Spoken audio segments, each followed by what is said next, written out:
नमस्कार दोस्तों, एक बार पुनः स्वामी विवेकानंद कंपटीशन सेंटर झुन्नू के ऑनलाइन प्लेटफॉर्म पर मैं डॉक्टर महेश कुलेरी आप सभी का हार्दिक अभिनंदन व स्वागत करता हूं। राजस्थान भूगोल के महत्वपूर्ण प्रश्न लेकर मैं आपके सामने उपस्थित हूं और ये जो महत्वपूर्ण प्रश्न है टॉपिक वाइज है और टॉपिक वाइज जो है वो प्रत्येक जो यूनिट है उनके आपके लिए जो प्रश्न है वो हम लेकर आएंगे। हम आशा करते हैं कि ये जो प्रश्न है ये आपके आने वाले कंपटीशन एग्जाम में महत्वपूर्ण योगदान निभाएंगे। एक बहुत ही महत्वपूर्ण बात, किसी ने बड़ी कमाल की बात कही है, लाख दलदल हो पाँव जमाए रखिए, हाथ खाली ही सही ऊपर उठाइए रखिए। लाख दलदल हो पाँव जमी में जमाए रखिए, हाथ खाली ही सही ऊपर उठाए रखिए। कौन कहता है कि छलनी में पानी रुक नहीं सकता, कौन कहता है कि छलनी में पानी रुक नहीं सकता। बर्फ बनने तक हौसला बनाए रखिए, बर्फ बनने तक हौसला बनाए रखिए। यानी कहने का अर्थ ये है कि जो बच्चे तैयारी कर रहे हैं वो अपना हौसला बनाए रखिए। जब तक रिजल्ट नहीं आ जाता आप अपनी मेहनत करते, यानी जब तक सिलेक्शन नहीं हो जाता तब तक आप जो है वो अपनी कठिन जो परिश्रम है वो जारी रखिए। और ये जो कठिन परिश्रम है ये एक ना एक दिन जो है वो आपको सफलता जरूर दिलाएंगे। तो ज़्यादा समय नहीं लेते हुए हम राजस्थान भूगोल के महत्वपूर्ण जो प्रश्न है वो प्रारंभ करें। तो सबसे पहला जो प्रश्न है, राजस्थान की पाकिस्तान के साथ अंतर्राष्ट्रीय सीमा की लंबाई कितनी है? और हमारे सामने जो उत्तर है वो 1070 किलोमीटर है। सही उत्तर जो होगा वो 1070 किलोमीटर। और इस पर हम बात कर लेते हैं कि अंतर्राष्ट्रीय जो सीमा है ये कहाँ से प्रारंभ होती है और राजस्थान के कौन कौन से जिले जो हैं इस अंतर्राष्ट्रीय सीमा पर अवस्थित है। तो हम बात करते हैं अंतर्राष्ट्रीय सीमा जो है वो कहाँ से प्रारंभ होती है। तो अंतर्राष्ट्रीय सीमा जो है वो हिंदुमल कोट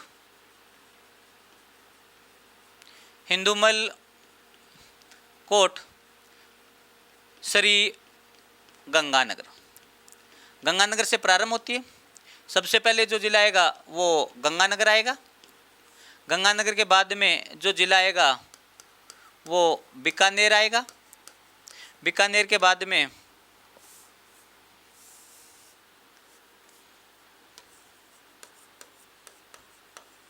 जैसलमेर आएगा। जैसलमेर के बाद में बाड़मेर, और बाड़मेर में अंतिम बिंदु जो है वो भलगांव है। भलगांव, और भलगांव जो है वो कहाँ पे? बाखासर है। बाखासर कहाँ पे है? शाहगढ़ में। और शाहगढ़ कहाँ पे है? बाड़मेर में।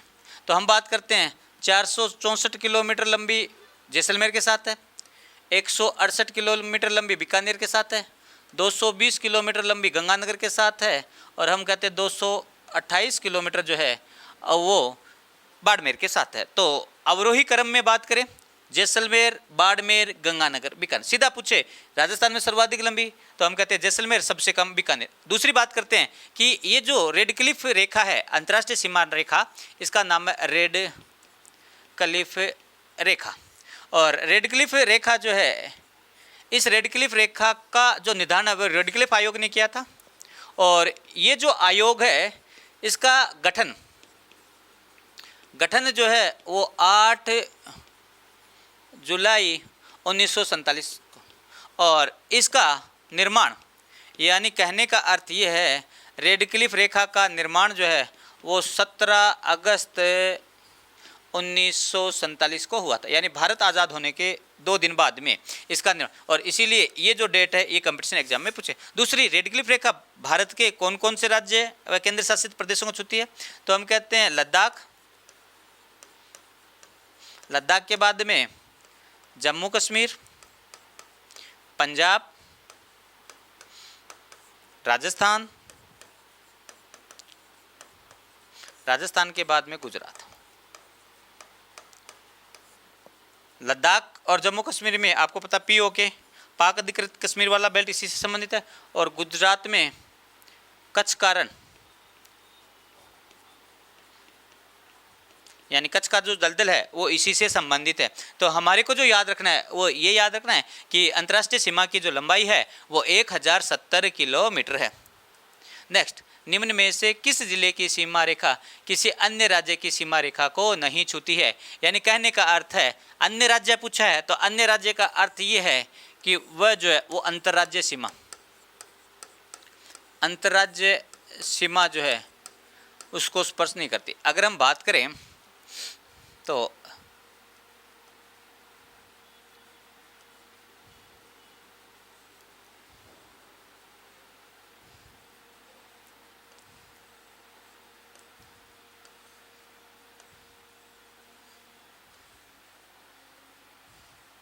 ये राजस्थान है। तो पहला झुंझुनू, तो देखो हम बात करते हैं, एक तो गंगानगर, गंगानगर जो है वो किसके साथ सीमा बनाता है? पंजाब के साथ सीमा बनाता है।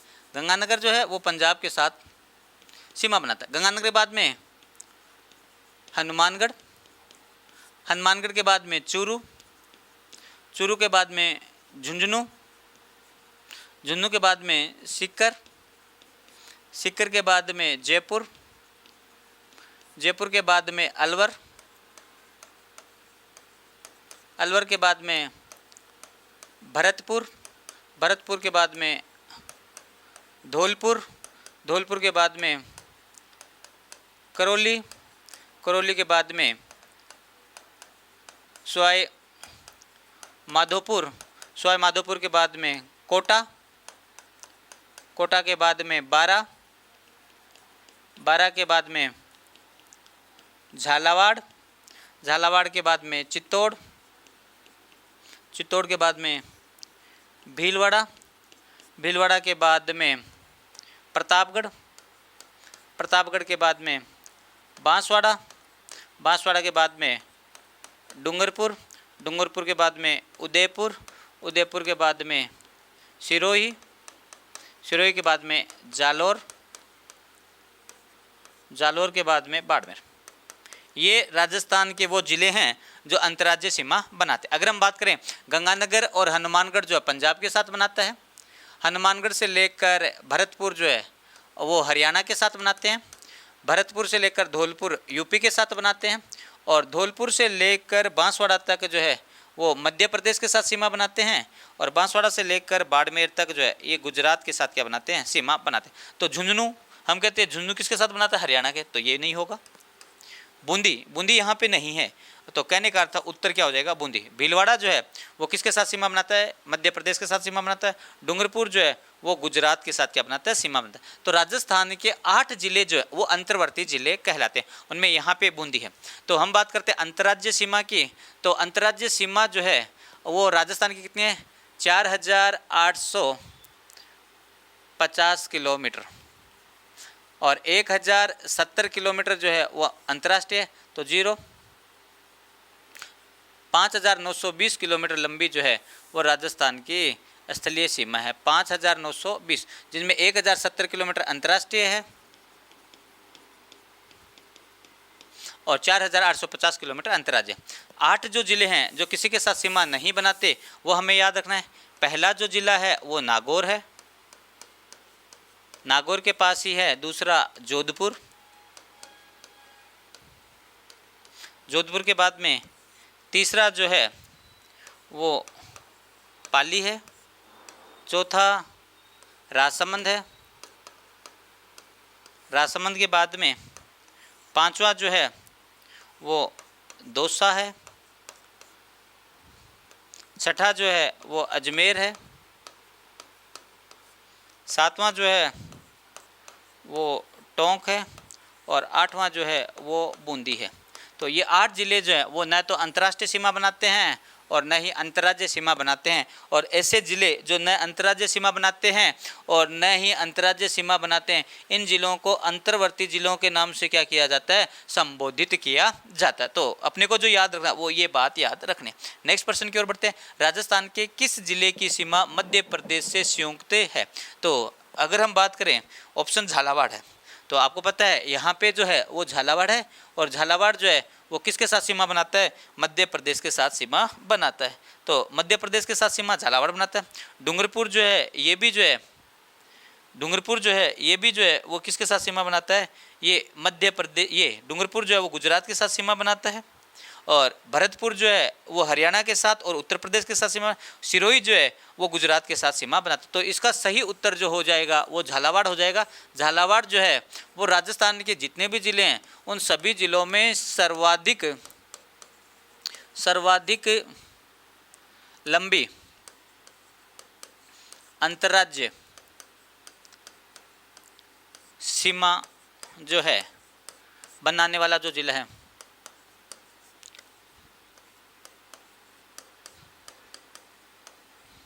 वो कौन सा है? झालावाड़ जिला है।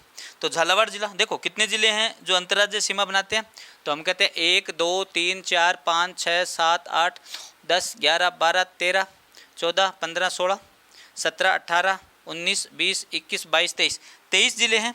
और इन 23 जिलों में सर्वाधिक लंबी अंतर्राज्यीय सीमा जो है वो कौन सा बनाता है? झालावाड़ बनाता है। अगर 23 जिलों में सबसे छोटी पूछे तो हम कहते हैं बाड़मेर। बाड़मेर जो है वो अंतर्राज्यीय सीमा बनाने वाला सबसे छोटी अंतर्राज्यीय सीमा बनाने वाला क्या है? जिला है। नेक्स्ट प्रश्न की ओर बढ़ते हैं। बर का दर्रा राजस्थान के कौन से जिले में अवस्थित है? बर का नाल भी कह दो या बरदर्रा जो है वो कौन से जिले में है? तो हम कहते हैं बरदर्रा जो है वो राजस्थान के अजमेर जिले में, अजमेर जिले में ये महत्वपूर्ण जो दर्रा है वो क्या है? अवस्थित है। जब हम अजमेर से राष्ट्रीय राजमार्ग 48 पर आगे बढ़ते हैं, अजमेर से आगे, तो कौन सा दर्रा आएगा? बर दर्रा आएगा। उसके अलावा हम बात करते हैं हाथी गुंडा दर्रा, फुलवारी की नाल, वो कहाँ पे? उदयपुर में क्या है? अवस्थित है। तो हमें जो याद रखना है, बर दर्रा कौन से जिले में है?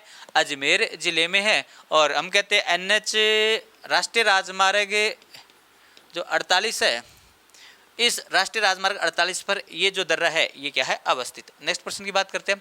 अरावली पर्वत श्रेणी जो माउंट आबू के पास स्थित है उसका उच्चतम शिखर गुरु शिखर की ऊंचाई कितनी है? और अगर गुरु शिखर की ऊंचाई की बात करेंगे तो आपको पता है कि हिमालय में विश्व की सबसे ऊंची क्या पाई जाती है? चोटियाँ पाई जाती है। और आप सबको पता है कि विश्व की सबसे ऊंची जो चोटी है वो कौन सी है? Mount Everest, MA mount Everest. दूसरी जो सबसे ऊंची चोटी है हिमालय में वो है कंचनजंगा, मकालू,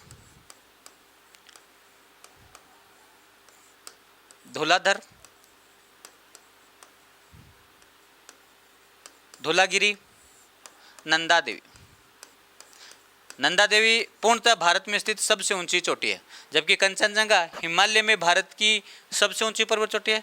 और पूछ ले भारत की सबसे ऊंची चोटी है वो काराकोरम पर्वत श्रेणी में K2 या गोडविन आस्टिंग। और दक्षिणी भारत में नीलगिरी जो है ये पश्चिमी घाट को पूर्वी घाट से जोड़ती है। और नीलगिरी की सबसे ऊंची चोटी है दादो बेटा जो है वो नीलगिरी की सबसे ऊंची चोटी है। और हम कहते हैं हिमालय से लेकर नीलगिरी के बीच में सबसे ऊंची जो चोटी है वो कौन सी है? गुरु शिखर। और गुरु शिखर जो है इसकी ऊंचाई 1722 मीटर है, लेकिन यहाँ पे 1722 मीटर नहीं फीट में दे रखा है। तो हम कहते हैं अगर ऑप्शन देखें तो पहला है 5600 से 5700 फीट, और सही ऑप्शन जो होगा वो यही होगा कि गुरु शिखर की जो औसत ऊंचाई है वो कितनी है? 5600 से 5700 मीटर। और अगर हम बात करते हैं कि ये जो गुरु शिखर है, इस गुरु शिखर को कर्नल जेम्स टोड ने संतों का शिखर कहा। संतों का शिखर जो है वो कर्नल जेम्स टोड ने कहा। और एक उपमा इसकी और या गुरु माथा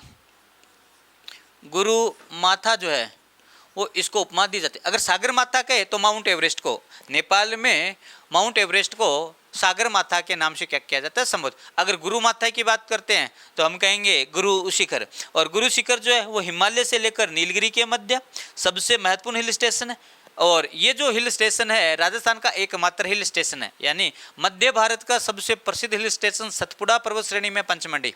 और अगर हम बात करें दक्षिणी भारत का सबसे प्रसिद्ध हिल स्टेशन है वो नीलगिरी की पहाड़ियों में ऊटी। और अपने राजस्थान का जो सबसे प्रसिद्ध हिल स्टेशन है वो कौन सा है? माउंट आबू। और माउंट आबू जो है वो आबू पर्वत खंड पर है, और आबू पर्वत खंड के ऊपर ही राजस्थान की सबसे ऊंची पर्वत चोटी है जिसका नाम है गुरु शिखर। नेक्स्ट हम प्रश्न की बात करते हैं। राजस्थान में घास के मैदान और चारागाह क्या कहलाते हैं? बहुत ही इंपॉर्टेंट प्रश्न है। और अगर हम बात करें राजस्थान में जहाँ पर पशुधन चरते हैं उसे हम मुख्य रूप से क्या कहा जाता है? बीहड़ कहते हैं। बीड़ जो है वो राजस्थान में घास के मैदान, और ये जो बीड़ है ये उष्ण कटिबंधीय घास के मैदान है, जबकि बुग्याल व प्यार जो है हिमालय में पाई जाने वाली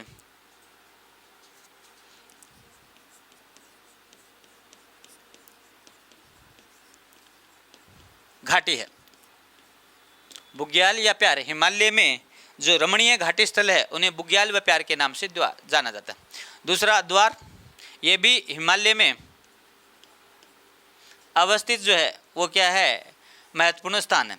और जब इंडियन ज्योग्राफी हम पढ़ेंगे तब बात करेंगे कि द्वार क्या है, दून क्या है, बुग्याल क्या है और प्यार क्या है। अगर हम बात करें राजस्थान में, तो राजस्थान में जो बीहड़ है वो क्या है, घास के मैदान। और ये जो घास के मैदान है ये उष्ण कटिबंधीय घास के मैदान है। और यहाँ पे मुख्य रूप से हम कहते हैं मरुद्भिद प्रकार की जो वनस्पति है वो क्या की जाती है, पाई जाती है। नेक्स्ट प्रश्न की ओर बढ़ते हैं। निम्न में से थार मरुस्थल के किस भाग में समुद्र तल से सबसे कम ऊंचाई पाई जाती है? हम कहते हैं थार मरुस्थल में समुद्र तल से सबसे कम ऊंचाई जो है वो किस भाग में पाई जाती है? तो पहला है उत्तरी भाग में, दूसरा है दक्षिणी भाग में, तीसरा उत्तरी पूर्वी भाग में और चौथा है उत्तरी पश्चिमी भाग में। तो राजस्थान के जो मरुस्थल है उसके दक्षिणी भाग में जो है वो समुद्र तल से सबसे कम ऊंचाई क्या की जाती है, पाई जाती है। यानी थार का मरुस्थल वाला जो हिस्सा है इसका दक्षिणी जो भाग है, यानी दक्षिणी भाग अगर आप मानचित्र में देखोगे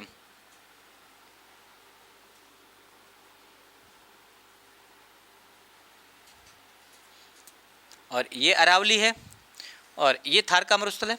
और थार के मरुस्थल को इस प्रकार से हम जो है वो दो भागों में, शुष्क और अर्धशुष्क, और 25 सेंटीमीटर समवर्षा रेखा है, ये थार के मरुस्थल को दो समान भागों में बांटते हैं। तो थार के मरुस्थल के जो 12 जिले हैं, तो थार के मरुस्थल के 12 जिले हैं, तो ये जो हिस्सा है ये समुद्र तल से सबसे कम जो है कम ऊंचाई पर क्या है स्थित है। यानी इसकी जो ऊंचाई है समुद्र तल से वो अंडर 300 मीटर से भी कम है। यानी राजस्थान की औसत ऊंचाई समुद्र तल से 300 से 350 मीटर, लेकिन ये हिस्सा जो है वो 300 मीटर से भी कम ऊंचा है। और इसलिए हम कहते हैं कि ये जो हिस्सा है ये राजस्थान का सबसे निचाई पर स्थित वाला हिस्सा क्या किया जाता है, माना जाता है। नेक्स्ट हम बात करते हैं लूनी ज्वाई बेसिन को किस नाम से जाना जाता है? और लूनी ज्वाई बेसिन जो है, अगर हम बात करें बागर प्रदेश, तो बागर प्रदेश जो है ये मुख्य रूप से शेखावाटी अंतःप्रवाहित क्षेत्र जो है उसे बागर प्रदेश के नाम से जानते हैं। घग्गर का मैदान तो हम कहते हैं गंगानगर व हनुमानगढ़ का जो मैदान है जहाँ पे प्राचीन समय में सरस्वती नदी और वर्तमान समय में घग्गर नदी प्रवाहित होती है। छप्पन का मैदान, और ये जो है माही नदी बेसिन है, माही नदी बेसिन है जो प्रतापगढ़ व बांसवाड़ा में क्या है, अवस्थित है। और गोडवाड़ प्रदेश जो है वो लूनी नदी के अपवाह तंत्र को हम कहते हैं जालोर, बाड़मेर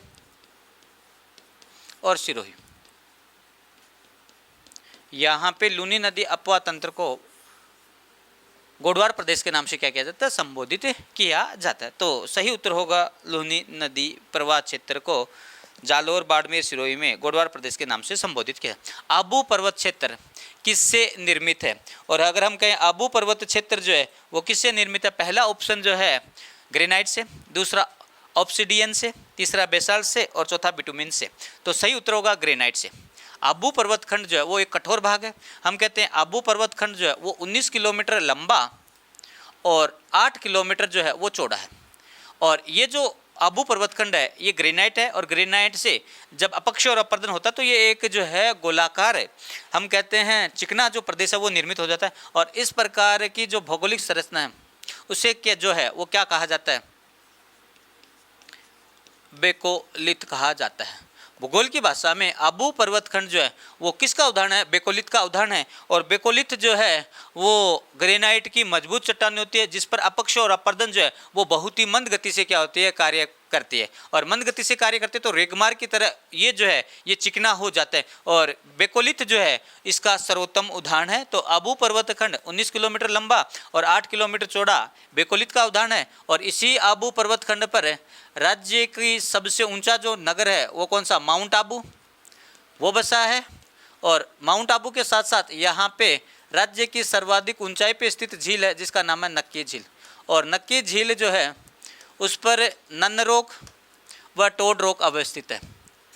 नन्न रोक यानी कहने का अर्थ महिला घूंघट निकाले हुए, और टोड रोक का अर्थ है मेंढक जो है वो पानी में छलांग लगाने जैसा आकृति की जो स्थलाकृति है वो यहाँ पे स्थित है। और इसीलिए हम कहते हैं कि नक्की झील जो है वो क्रेटर झील है। क्रेटर कह दो या ज्वालामुखी झील है, ज्वालामुखी या क्रेटर झील है। और राजस्थान में एक झील और है जो क्रेटर झील है, और वो कौन सी झील है तो हम कहते हैं पुष्कर झील। पुष्कर झील है, ये पुष्कर झील भी क्रेटर निर्मित जो है, क्रेटर निर्मित क्या मानी जाती है, झील मानी जाती है। नेक्स्ट हम प्रश्न की ओर बढ़ते हैं। राजस्थान की मरुस्थलीय बालू का प्रमुख स्रोत निम्न में से क्या है। बहुत ही अच्छा प्रश्न है कि राजस्थान की जो बालू मिट्टी है इसका स्रोत क्या है। और पहला ऑप्शन है प्राचीन नदियों द्वारा लाई गई मिट्टी, सतपुड़ा पर्वत श्रेणी के कण, चंबल नदी द्वारा लाई गई मिट्टी और बनास नदी द्वारा लाई गई मिट्टी। अगर सही उत्तर की बात करें प्राचीन नदियां द्वारा लाई गई मिट्टी जो है, अब जहां पर पानी नहीं पहुंचता तो वो जो मिट्टी है वो किस में परिवर्तित होगी, मरुस्थल में परिवर्तित हो गई। दूसरा चंबल नदी, और चंबल नदी जो है जहां पे चंबल और बनास नदी बहती है वहां पे उपजाऊ मैदानों का क्या है, निर्माण। चंबल नदी जो है वो राजस्थान की सबसे लंबी नदी है। राजस्थान की सबसे लंबी नदी जो है वो चंबल है, और चंबल नदी जो है अवनालिका अपर्दन करती है।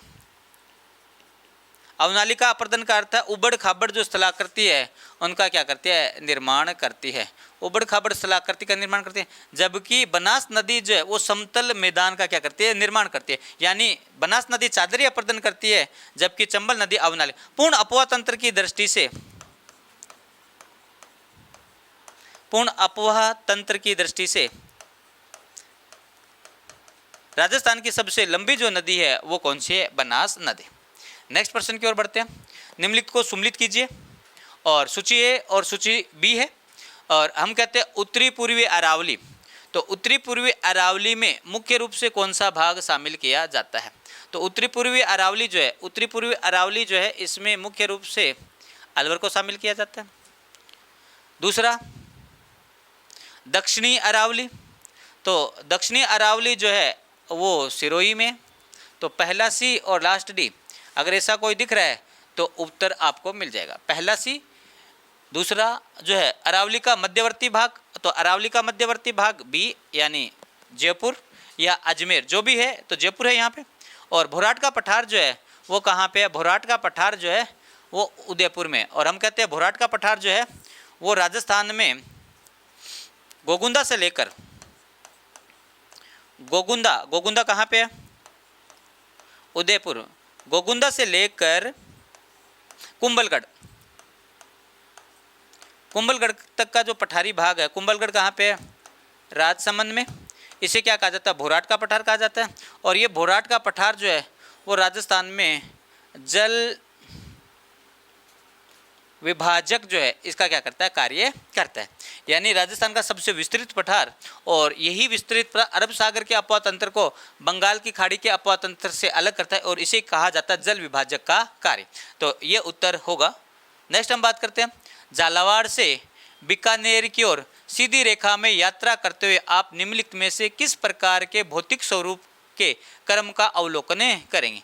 अगर हम बात करें झालावाड़ जो है वो कौन से पठार में है, तो हम कहते हैं झालावाड़ जो है वो हाड़ौती के पठार में। तो हाड़ौती का पठार जहाँ से शुरू होता है वो देख लो, तो हाड़ौती का पठार कहाँ से, तो हम कहते हैं पहले आएगा हाड़ौती का पठार, और हाड़ौती के पठार से जैसे ही हम आगे बढ़ेंगे तो हमारे पास आएगा बनास का मैदान। कौन सा मैदान आएगा, बनास का मैदान। बनास बेसिन के बाद में आएगा अरावली, और अरावली के बाद में हम मरुस्थलीय प्रदेश में पहुँचे जाएंगे। तो पहला जो है वो हाड़ौती का पठार आएगा, हाड़ौती के पठार के बाद में बनास का मैदान, बनास के बाद में अरावली, और अरावली के बाद में जो है वो मरुस्थलीय प्रदेश। तो सही उत्तर जो होगा हाड़ौती का पठार, बनास बेसिन और मध्यवर्ती अरावली होगी। नेक्स्ट प्रश्न की ओर बात करते हैं। अरावली श्रेणी के दक्षिणी भाग की पर्वतीय चोटी कौन सी है। और अगर हम बात करें इस प्रकार का जो प्रश्न आया है, इस प्रश्न में सबसे पहले अगर हम बात करते हैं तो यहाँ पे ऑप्शन है बबाई, और बबाई जो है वो कहाँ पे है, तो हम कहते हैं झुंझुनू, और बबाई झुंझुनू में है। और हम कहते हैं झुंझुनू जो है वो उत्तरी अरावली में, बेराट जो है वो जयपुर में है और जयपुर भी उत्तरी अरावली में, डोरा पर्वत जो है वो जालोर में, और जालोर में हम कहते हैं कौन सी पहाड़ी पर,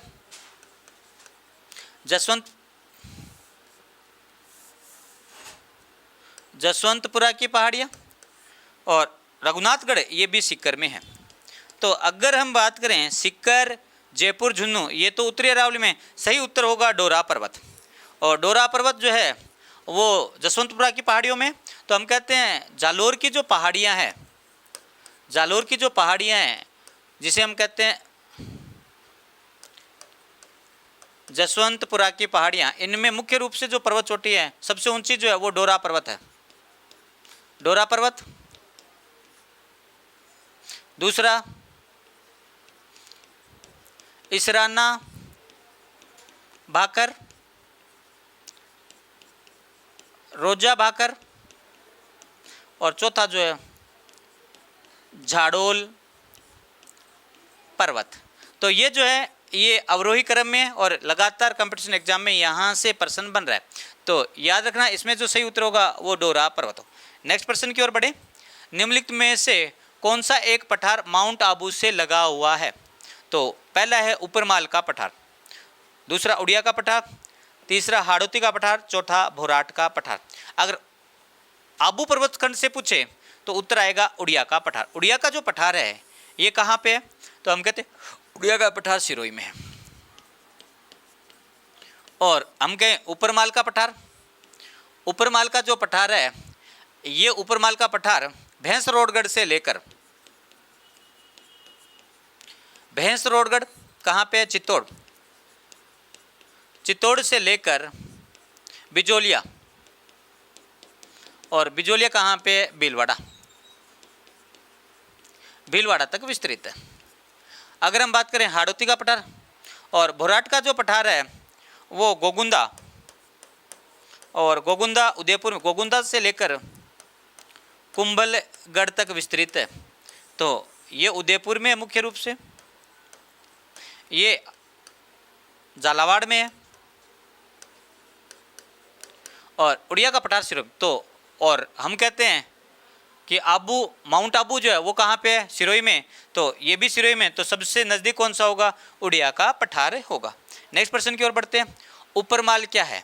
उदयपुर का भोराट का पठार, आबू खंड का पठारी भाग, चित्तौड़ एवं भीलवाड़ा के मध्य पठारी उच्च भाग। और अभी हमने बात किया था कि रियासत काल में जो राणा सांगा थे, उन राणा सांगा ने अशोक परमार को ये जो जागीर थी, ये खानवा के युद्ध में उनकी वीरता से प्रभावित होकर अशोक कुमार को ये जागीर जो थी वो राणा सांगा ने क्या की? प्रदान की, यानी अशोक परमार को ये जागीर प्रदान की। तो हम कहते हैं चित्तौड़ के भैंसरोडगढ़ से लेकर भीलवाड़ा के बिजोलिया तक विस्तृत जो भाग है इसे रियासत काल में किस नाम से जाना जाता था? ऊपरमाल के नाम से जाना जाता था। अरावली पर्वत श्रृंखला की सबसे ऊंची चोटी कौन सी है? और अगर हम सही बात करें इसमें कौन सी है? तो कमलनाथ, अचलगढ़, जरगा और कुंभलगढ़। तो अगर हम बात करें सबसे ऊंची जो चोटी है वो कौन सी है? जरगा, और जरगा कहाँ पे है? उदयपुर में है। उदयपुर के बाद में दूसरे नंबर पर जो ऊंची आएगी वो अचलगढ़ आएगी। अचलगढ़ कहाँ पे है? सिरोही में। ठीक है, तो हम कहेंगे कौन कौन सी है? पहला जरगा, दूसरा अचलगढ़, तीसरा कुंभलगढ़। कुंभलगढ़ कहाँ पे है? राजसमंद में है। और कमलनाथ जो है वो कहाँ पे है? तो हम कहते हैं उदयपुर और सिरोही की सीमा पर क्या है? अवस्थित है। तो सही उत्तर जो होगा वो जरगा पर्वत श्रेणी होगा। नेक्स्ट प्रश्न, गिरवा की पहाड़ियाँ किस जिले में अवस्थित है? तो हम कहते हैं गिरवा की पहाड़ियाँ जो है वो कहाँ पे है? उदयपुर में है। कहाँ पे है? उदयपुर में। और उदयपुर में अवतलाकर पहाड़ी या तस्तरी नुमा जो पहाड़ी हैं इन्हें क्या कहा जाता है? गिरवा की पहाड़ियाँ कहा जाता है। यानी ये कठोर पहाड़ी क्षेत्र है और अपक्ष और अपर्दन के कारण इनका कटाव जो है वो क्या हुआ है? कम हुआ है। और कटाव कम होने के कारण जो है ये गोलाकार पहाड़ियों के रूप में निर्मित हो गई। और उदयपुर जिले में तस्तरी नुमा पहाड़ी या गोलाकार जो पहाड़ी होती है उसे क्या कहा जाता है? गिरवा कहा जाता है। नेक्स्ट प्रश्न की ओर बढ़ते हैं। राजस्थान का निम्न में से कौन सा जिला है जिसमें अरावली की पहाड़ियों का विस्तार है? नहीं है। अगर हम बात करें जालोर जो है, अभी हमने बात की है कि जालोर की जो पहाड़ियाँ हैं जसवंतपुरा की पहाड़ियाँ, और जसवंतपुरा की जो पहाड़ियाँ हैं ये अरावली का मुख्य हिस्सा नहीं है, जबकि सीकर, अलवर और झुन्नू यहाँ पे उत्तरी अरावली क्या की जाती है, पाई जाती है, इसलिए यहाँ पे तो अरावली है। तो सही उत्तर जो होगा वो कौन सा होगा, जालोर की पहाड़ियाँ। नेक्स्ट, निम्नलिखित में से कौन सा बालसन का उदाहरण है। बालसन का अर्थ ये होता है कि एक तरफ तो पर्वत का पानी आए, दूसरी तरफ जो है वो क्या मरुस्थल का पानी आए, बीच में जो झील बनती है उसे क्या कहा जाता है, बालसन। और बालसन का जो सबसे उत्तम उदाहरण है सांबर झील। अगर सांबर झील है तो ये उत्तर होगा, सांबर झील जो है वो बालसन का क्या है, उदाहरण। तो आज की जो क्लास है इस क्लास में इतना ही। जय हिंद, जय भारत।